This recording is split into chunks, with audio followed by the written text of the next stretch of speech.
आज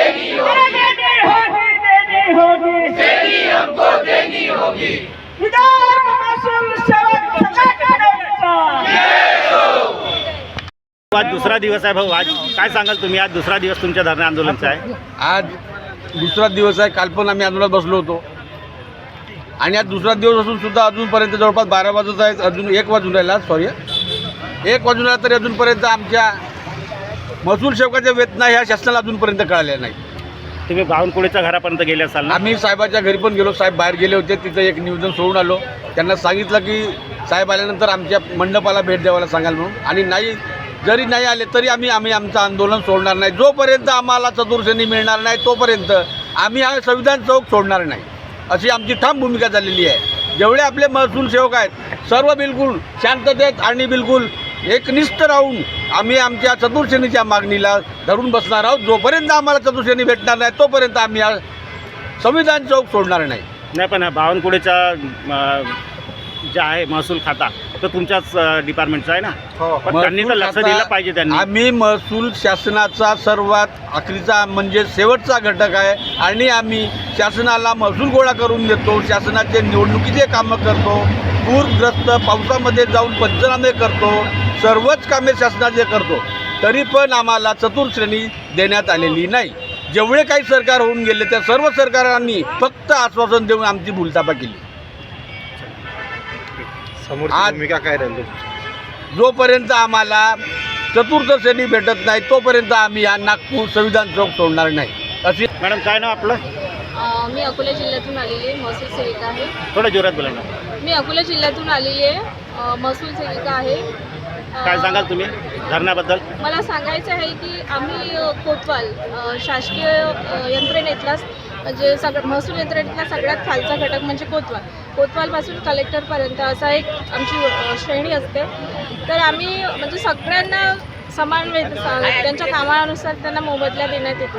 पण आम्ही असा एक घटक आहोत पूर्वीपासून तर आत्तापर्यंत वंचित राहिलेला आहोत. आम्हाला आमच्या कामानुसार जो मोबदला आहे तो फारच कमी मिळतो आणि आमच्याकडून कामं मात्र भरपूर केल्या जातात. ऑफिसमधली कोणतीही ऑर्डर असो, महिन्यातून 4-5 ऑर्डर आमच्या ठेवलेल्या असतात. आम्ही जर गेलो नाही तर आमच्यावर शासकीय दबाव येतो किंवा ऑफिशियल तहसीलदार म्हणा किंवा आमच्याकडून जबरदस्तीने कामे करून घेतल्या जातात आणि शोकास काढल्या जातात. आणि आम्ही महिला आहोत, आम्ही महिला असून आम्हाला प्रसूती रजा मंजूर नाही अजून. आणि आता शासन जे विविध कार्यक्रम राबवते, आता जिवंत सातबारा मोहीम होती तिथंही आमची मदत घेतली. आता पावसाळ्यामध्ये जे झाडं लावायचे कामं झाले तिथंही आम्ही ते गड्डे खोदण्यापासून तर ते झाडं जगवण्यापर्यंत ही सगळी जबाबदारी आमच्यावर असते. आता मोदीजींचा जन्मदिवस आहे, तो 2 ऑक्टोबरपर्यंत जे कार्यक्रम 15 दिवसाचा जो कार्यक्रम राबवला जाईल त्यातही आमची सगळ्यात जास्त मदत शासनाला आमचीच होणार आहे. बाकीचे फक्त आमच्याकडून काम करून घेतात, ऑर्डर सोडतात आणि काम मात्र आम्हालाच करावं लागतं. मग आता काय करणार, काय पुढे तुम्ही?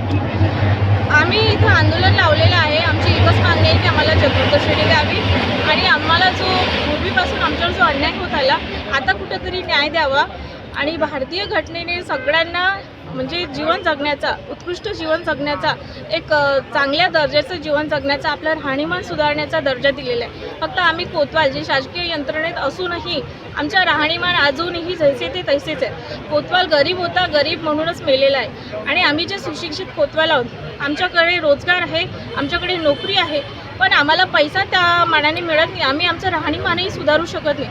आज आमची मुलं बाळ आहेत, चांगल्या शाळेत शिकवावं अशी आमची सगळ्यांची इच्छा आहे आणि ही इच्छा आमची एक सामान्य भारताचा नागरिक म्हणून पूर्ण व्हावी. आणि आम्ही काही असं फुकटचं मागत नाही, त्यासाठी आम्ही शासनाची सेवा करत आहोत, तीही 60 वर्षापर्यंत. आणि या 60 वर्षामध्ये आम्हाला आमच्या कामाचा योग्य तो मोबदला देऊन शासनाने उपकृत करावं अशीच आमची सगळ्यांची इच्छा आहे आणि त्यासाठीच आम्ही इथं सगळे जमलेलो आहोत.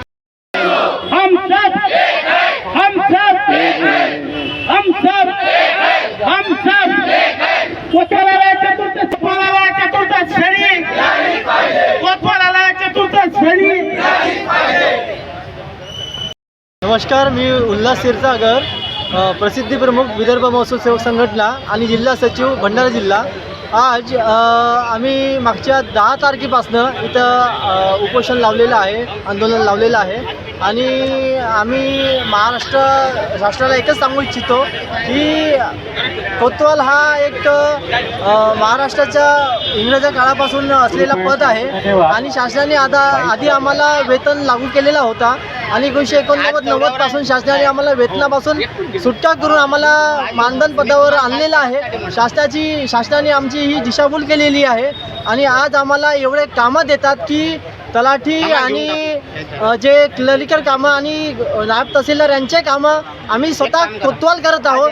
आम्ही कोतवाल काही इंजिनियर झालेले आहेत, काही पदव्युत्तर झालेले आहेत, ते आम्ही कामं करत आहोत. तरी शासनाने आम्हाला 15,000 मानधनवर ठेवलेलं आहे. आज आमची एकच मागणी आहे, आम्हाला शासनाने चतुर्थ श्रेणी दिली पाहिजे आणि जिथपर्यंत चतुर्थ श्रेणी शासन देणार नाही. आज मी उल्हास क्षीरसागर भंडारा जिल्हा, आज माझी हालत अशी असून सुद्धा मी आमरण उपोषणाला बसणार आहे. जिथपर्यंत शासन आम्हाला चतुर्थ श्रेणी देणार नाही तिथपर्यंत ही एकच मागणी आमच्याकडे.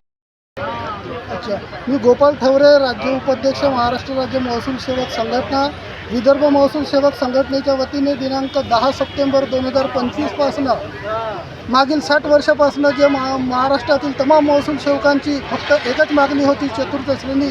या संदर्भामध्ये नागपूर येथील कोराडीमध्ये सर्वप्रथम आपण आंदोलनाचा पवित्रा पुकारण्यात आलेला होता, परंतु प्रत्यक्ष अप्रत्यक्ष सहकार्य न मिळाल्यामुळे आम्ही त्यानंतरचा आपला मोर्चा नागपूर येथील संविधान चौकामध्ये वळवला.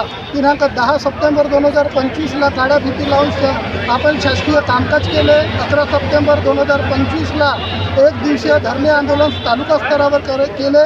त्याच्यानंतरचा आम्ही मोर्चा उपनगरी नागपूर येथे समस्त विदर्भातील तथा राज्यातील सर्व महसूल सेवकांच्या उपस्थितीमध्ये दिनांक 13 सप्टेंबरपासनं ते जोपर्यंत आमच्या मागण्या पूर्ण होत नाही आणि या राज्याचे लाडके महसूल मंत्री सन्माननीय बावनकुळे साहेब जोपर्यंत आमच्या आंदोलनात भेट देऊन आम्हाला चतुर्थ श्रेणी बहाल करीत नाही, तोपर्यंत विदर्भातील आणि महाराष्ट्रातील 36 जिल्ह्यातील सर्व महसूल सेवक इथून आंदोलनाचा पवित्रा सोडणार नाही, असे विदर्भ महसूल संघटनेच्या वतीने समस्त पदाधिकारी आणि महसूल सेवकांची एकच मागणी आहे, चतुर्थ श्रेणी लवकरात लवकर बहाल करून या राज्यातील महसूल सेवकांना सन्मानाने जगण्याचा एक अधिकार द्यावा.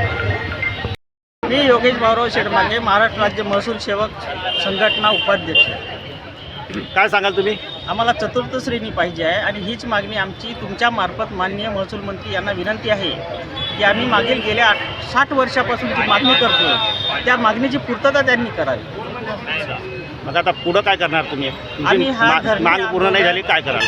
हा धरणे आंदोलन आमचा कंटिन्यू राहील. आमच्या श्वासामध्ये असणारा श्वास जोपर्यंत अंतिम राहत नाही शिल्लक, तो संपतपर्यंत हे आंदोलन चालणार आहे. मी तुमच्या या चॅनलमार्फत त्यांना विनंती करतो, माननीय महसूल मंत्री आणि मुख्यमंत्री हे विदर्भातील आहे, खास करून नागपुरामधील आहे. संविधानानं आम्हाला जे अधिकार दिले आहेत त्या संविधान चौकातून त्यांना आवाहन करतो की त्यांनी आमची ही चतुर्थ श्रेणीची मागणी आहे तो दर्जा आम्हाला लागू करून ती आमची मागणीची पूर्तता पूर्ण करावी. अन्यथा हा महसूल सेवक हा महसूलचा सर्वात महत्त्वाचा कणा आहे. जर समजा आमचा कणा मोडला तर त्यांचा कणा मोडल्याशिवाय राहणार नाही, एवढं निश्चित आहे. बस. काय सांगाल मॅडम? तुमचं नाव सांगा आणि या धरणा मोर्चाबद्दल सांगा. ते नको. माझं नाव आहे वैशाली किशोर कोल्हे, तालुका धामणगाव, विदर्भ संघटना महिला उपाध्यक्ष आहे. माझं एकच म्हणणं आहे का एवढ्या वर्षापासून चाललेला जो लढा आहे आणि एवढ्या वर्षापासून जे मागणी आहे ती जर आज चतुर्थ श्रेणीची मागणी मंजूर झालेली नाही तर आमरण उपोषणाला बसणार आहे आणि ही एक लेडीज बसणार आहे. यावेळेस असा विषय आहे का प्रत्येक वेळा जेंट्स बसलेला आहे, पण यावेळेस जर आमची मागणी पूर्ण नाही झाली तर लेडीज हा विषय प्रत्यक्षात जेव्हा काही अशी मागणी मंजूर नाही झाली तेव्हा प्रत्यक्षात लेडीज समोर आलेली आहे. आणि जर शासनाला आज पण जाग येत नसेल तर आमरण उपोषणासाठी वैशाली कोल्हे कधी पण तयार आहे. हा एक आपण शासनाला एक संदेश देत आहे आणि मला तरी वाटते शासनानं आजपर्यंत आमचा कोणताच विचार केलेला नाही आणि प्रत्येक गोष्ट ही शासनानं आमच्यावर लादलेली आहे.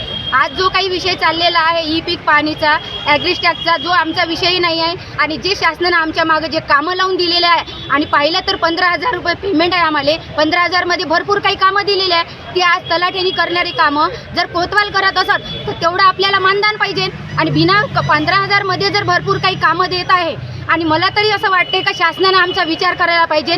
जे काही आज सिनियर लोक आहेत ज्यांना 1-2 वर्ष राहिलेले आहे त्यांचा जर विचार शासन करत नसेल तर आमचा विचार तर करू पण शकणार नाही. पण आज त्याने शासनानं आमचा विचार करायला पाहिजे. जे काही 45च्या वरील आहे त्यांचा विचार करायला पाहिजे. आज 2-3 वर्ष ज्या लोकांना राहिलेले रिटायरमेंटवर जे लोक आहे त्यांचा जर शासन विचार करत नाही तर आमरण विषय उपोषण केल्याशिवाय पर्याय राहणार नाही. हा माझा शासनाला एक संदेश आहे. याच्यानंतर जो काही उपोषण लागेल ते एक लेडीज करणार आहे. मॅडम आपलं आडनाव काय? आपलं नाव वैशाली किशोर कोल्हे. बरं, आपण स्वतः धरणा उपोषण करणार आहे. आमरण उपोषण आपण स्वतः आमरण करणार. उपोषणला मी तयार आहे. माझ्या लोकांसाठी मी कधी पण तयार आहे. आज जरी आमरण उपोषणचं आम्हाला हे दिलं का तुम्ही आमरण उपोषण करत, आज एक लेडीज तयार आहे उपोषण करायला. जर आमच्या लोकांचं भलं होत असेल तर आमरण उपोषण आमच्यासाठी लय मोठा विषय नाही. माझ्या संघ जर पूर्ण कोतवाल संघटना एकत्र असेल आमची तर आजही आमरण उपोषण लावायला तयार आहे वैशाली कोल्हे. म्हणजे शासनाच्या विरोधात तुम्ही आमरण उपोषण करणार आमरण ना? उपोषण करायला आपण कधी तयार आहे. 100% शासनाने 100% आपल्याला शासनाचा विरोध नाही आहे, कामाचा विरोध आहे. जे आम्हाला 15,000 मानधन देत आहे त्या मानधनामध्ये आमचं काहीच भागत नाही आहे. एक साधारण महिला आहे मी. माझे 2 मुलं आहे, मिस्टर नाही आहे. मला माहीत आहे आजची परिस्थिती माझी काय आहे. ज्या परिस्थितीमध्ये मी जात आहे आज भरपूर काही महिला आहे माझ्या मागे. त्यांची परिस्थिती शासनाला थोडी ना माहिती आहे. 15,000मध्ये काय होते शासनाला हे गोष्ट जर कळत नसेल तर त्याच्यासाठी आमरण उपोषण हे सर्वात मोठा विषय आहे आमचा. करून इथं आलोय. काहून आलोय? कारण का हे जो अध्यक्ष आहे ना 11 जिल्ह्याची इथं विदर्भाची जी संघटना निर्माण केली यायला नाही पाहिजे चतुर्दशनी होऊन यायला कोणतं काम आहे? हे पण 15,000 कमावून राहिले, आपणही 15,000 कमावून राहिलो. चतुर्थ श्रेणी आपल्याला पाहिजे. आपली वय आहे. कोणाची वय? आपली वय. आणि आपली चतुर्थ श्रेणी असून राजे आपल्या तोंडातून आवाज नाही निघून राहिला. आपले काही कार्यकर्ते तिच्या घरी राहिले त्याला आपण बोलावू नाही शकून राहिलो. आपल्या तहसीलच्या अध्यक्षाच्या एवढा तर नाही का त्याला घेऊन यायचं म्हणून तो कोण्या कामाची गोष्ट. जर तुम्हाला चतुर्थ श्रेणी पाहिजे नसेल तर तुमचा आवाज डायरेक्ट मुंबईच्या विधान भवनापर्यंत गेला पाहिजे. आणि तुम्ही कोणतंच युद्ध नाही जिंकू शकत. विदर्भ महाराष्ट्र सेवक संघटनेचा विदर्भ महाराष्ट्र सेवक संघटनेचा विदर्भ महाराष्ट्र सेवक संघटनेचा विदर्भ महाराष्ट्र सेवक संघटनेचा विदर्भ महाराष्ट्र सेवक संघटनेचा विदर्भ महाराष्ट्र सेवक संघटनेचा